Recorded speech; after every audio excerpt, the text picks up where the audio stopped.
of all, I want to thank everyone then for watching, but mostly Miss Benz for being that raw and honest and vulnerable with all of us.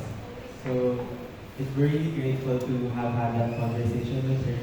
And I think with this documentary naman, our primary goal was to really show you truth that Miss Benz was willing to share with us. And we also wanted to really focus on kung ano yung nasa puso niya at parang i-translate lang yun with this documentary. So, yeah, thank you.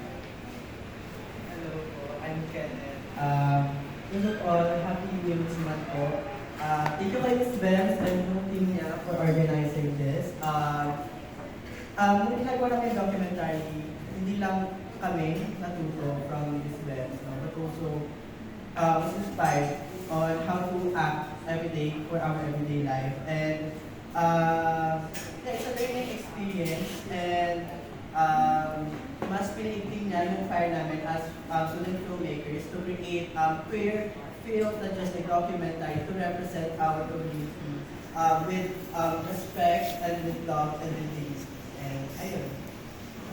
Hello, it is Prince Rams and everyone here. So, with our short film, we just really wanted to show narratives of the trans woman na hindi naman siya iba sa narratives of other women. Isa lang siyang tao na nagmamahal din, isang tao na nakaka-experience ng maraming bagay. That we are not so different from one another. All the women are the same, and we are fighting for the same equality. And as we love Miss Ben's movements for queer people, and because we just want to show her more personal side, to be more relatable to people, and to show